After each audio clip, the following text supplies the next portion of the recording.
I've known lots of moonshiners, but there's a grave over at St. John's Cemetery.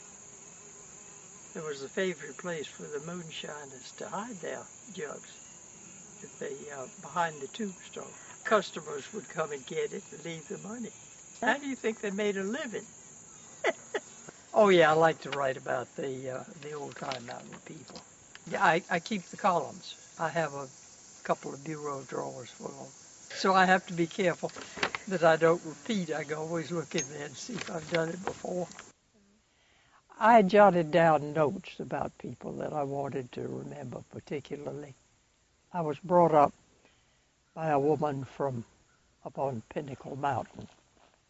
She was typical of the kind of person I write about now, the mountain people.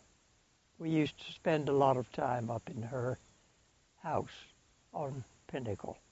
No facilities whatsoever, but you wouldn't believe the meals that they served. Gracious, what meals. And how they could have so little and yet accomplish so much. Yeah, that they would just think of them as poor, uneducated people who struggled for a living. They were much more than that. They were very independent, self-reliant people. I want to see the play. I want to see the play because I know he's done a good job. He's that kind of person. Henderson County has a rich heritage, and we need to continue the tradition and the work of people like Louise Bailey, who we call guardians of yesterday.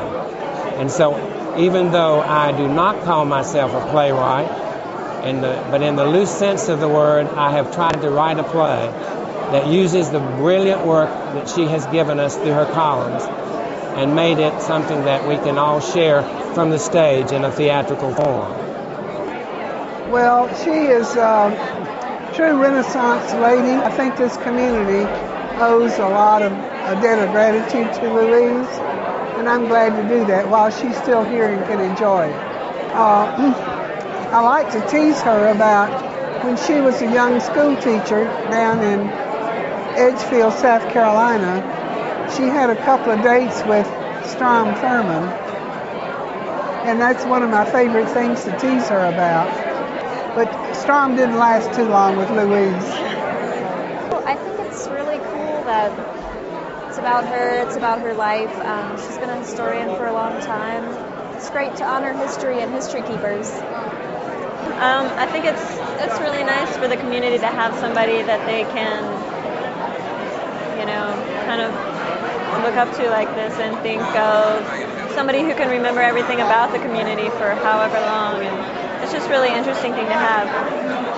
To me, she's just my grandmother, and she's awesome, and I love her to death, and she doesn't really think of herself as anything very special, despite what everybody else thinks, but I think she's great.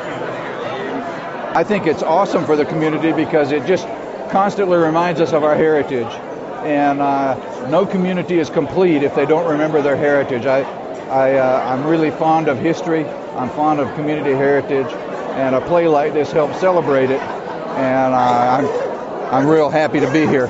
I'm going to be auctioning a book that Louise wrote tonight, and her books are also part of our heritage.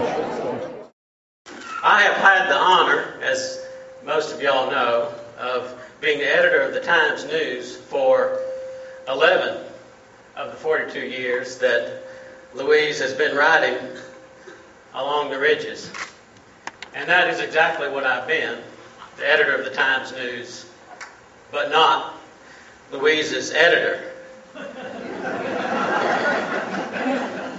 Because the fact is, she needs no editing. It's indeed a privilege to be included in this event honoring Louise Bailey. Tonight, I'm here to present her with the Order of the Longleaf Pine.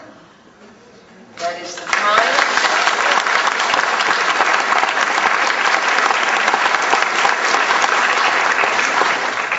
That is the highest award that the state of North Carolina can give to a civilian in the state. Louise Bailey now joins North Carolina citizens such as Maya Angelou, Billy Graham, Michael Jordan, Bob Timberlake, and Rick Hendrick in receiving this award. I am honored to present this award to Louise Bailey, and it's very deserving.